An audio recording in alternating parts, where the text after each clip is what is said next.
Welcome to Bob's Repair Corner. In this episode I'm going to be showing you what typical guitar maintenance is like. Now this guitar I've got here is fairly typical for a fairly typical representation of the guitars we would get in for maintenance. This needs quite a bit of setup and quite a bit of maintenance, and I'm going to be going over that with you. The first step I like to do when maintaining guitars is troubleshooting. See where the guitar's faults are, what can be improved, ergo what my job is going to be like. So first off, I'm going to be checking the neck relief, see how much relief there is in the neck. Let's see there. What this straight edge does, it goes right on the fretboard with notches for the frets, therefore it shows me the straightness of the fretboard. Therefore we can see that there is a tiny bit of relief on the neck, which is absolutely fine. If there would be either too much relief, maybe a bit of front bow on the neck, we'd have to adjust the truss rod. Next up, I'm going to check what the electronics are doing. I've got the guitar hooked up to an amp. I'm just going to be checking all the switches to see if I hear any crackles or pops. Tone control seems to be fine, volume control is fine. That works. I do have a bit of crackle in that, so that is something we're going to need to address. So, okay, I take my little Music Nomad equipment care tool. It has all the bits you can need for a guitar. Because this is a guitar with a Floyd Rose, we're going to be unlocking the locking nut, if you will. Now that there's some slack on these tuners, I do feel comfortable cutting them. If you would do this when there's tension on the strings, obviously they would pop and potentially get in your eyes and cause all kinds of injuries, which is something we do not want. Righto, take the strings off. Now as you can see, these strings are a little bit rusted. And by a little bit, I mean quite a lot, quite far gone. It's important to change your strings regularly because dead strings will definitely not have the same tone as fresh strings do. You lose a lot of brightness. Your strings will muddy up a lot if the tone, in terms of tone, if they're old. The rusty spot in the strings can definitely ensure that they dig into the frets, therefore causing dents, and if there's enough dents, your guitar will become very hard to play and it will need a fret dress. Another reason why you want to change your strings regularly is all the strings compromise their structural integrity. That means that all the strings will be more likely to snap, which is also something you do not want, especially during a live performance. Ask me how I know this. How do you know this? Because it happened too many times. Now, quick tip here, what you want to do when changing strings on a guitar with a Floyd Rose is place a little bit of material, in this case a AAA battery, underneath the claw of the tremolo. This will ensure that everything will be accessible easily. Now, do mind that when you have strings on it, you remove the battery before you put string tension on, otherwise your battery is stuck. Next up, we're going to polish and fret. The way I do that is quite easy. I take some masking tape, I mask off the fretboard, exposing only the fret. Take a fresh bit of 000 steel wool. Now what I do like to do is these bits of steel wool are quite loose. I like to pack them a bit together to make them form kind of a sponge. And I take them over the fret to polish them shiny. A few moments later. Now you can see, if you compare the polished frets to the unpolished one, that there is quite a massive difference to them. This ensures, polished frets ensure that there's minimal friction between the frets, the strings and the frets. Therefore, bends will become much smoother and the guitar will feel much smoother to play. Now that we've polished one of the frets, we need to do it 23 more times. So it's 23 times is exactly the same. I'll be right back with you when it's done. Another tip I've got for you, when you're working on the upper frets, when you're polishing them, be very careful for your pickups. Pickups are magnets. We're working with steel wool. Steel wool, surprise, is magnetic. What can happen is that the pulp pieces of your pickup can become quite dirty with all the little splinters from the steel wool. And it ultimately can short your pickup, which is something we do not want. So when polishing the upper frets, I have these little fret guards. Put them on there. Just continue polishing, and that will make sure that there'll be no metal bits in the pickups.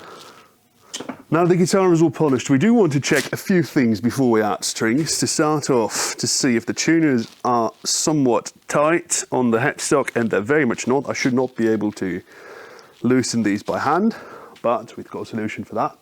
Got a little tool, you put that on the tuner, you twist it till it's tight. Don't over tighten it, you might crack the paint of your headstock. Just tighten all the tuners. Alright, now that these are all nice and tight, we're going to flip the guitar over. Wow.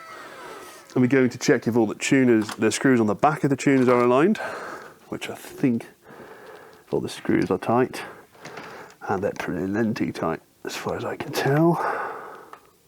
We're going to also check, and this is a little bit of a pet peeve of mine, if all the tuner heads tune evenly, smoothly, which they do. If they do not, you can adjust them with the screws that are on there. So right, I think we're ready for strings.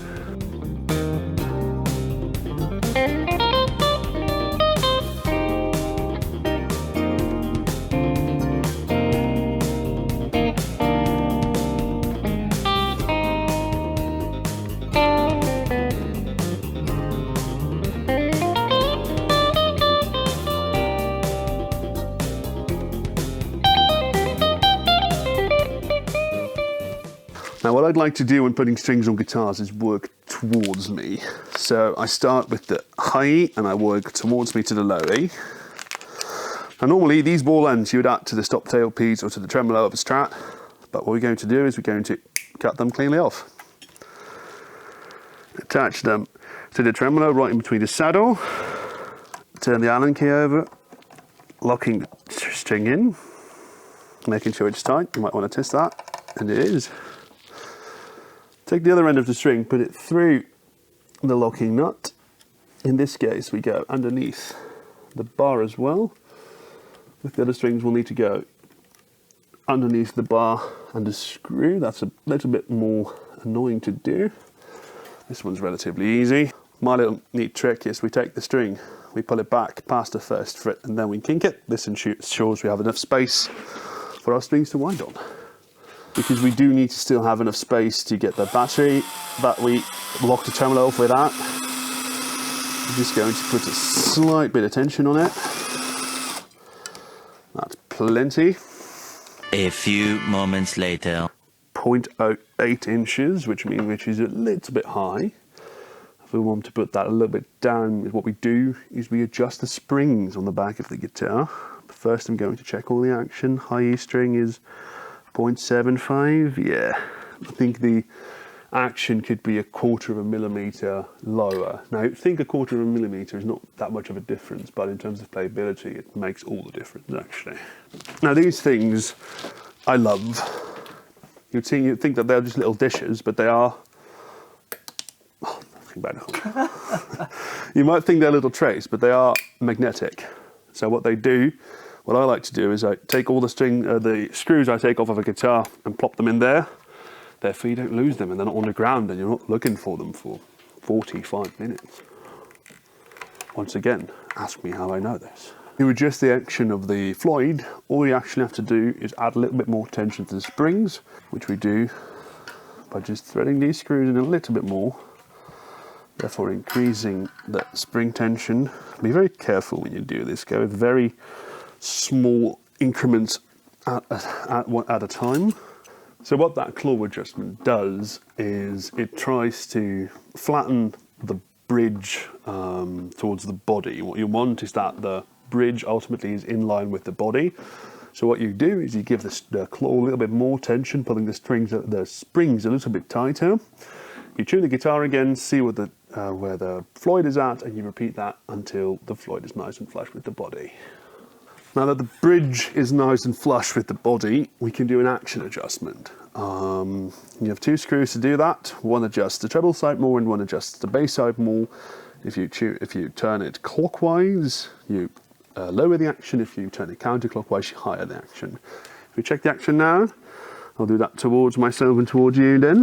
It's 1.75 on the bass side, which is about 0.07 inches and 1.5 millimeters, I think, on the high E, which is about 0.06 inches, which is nice and low and almost exactly where you want it.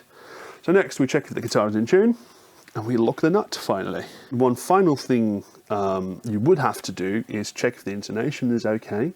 You do that by individually loosening these little bolts here and adjusting these saddles. The best thing to intonate on is like the open string and the octave, but as you can hear, we got quite lucky and the intonation is quite alright, which means we can lock down the nut. Now, as I mentioned before, there is a slight buzz in the 5-way switch, which is very easily solved. You take a little bit of contact cleaner, you aim it on the inside of the electronic component, give it a little spritz. Now, if you do that, it will only be in the middle, and in order to spread it, you just give it a little bit of a wiggle, and then that should be okay. I'm going to give it a last wipe down to get rid of any smudge marks that my greasy fingers might have made. I want to thank you very much for tuning.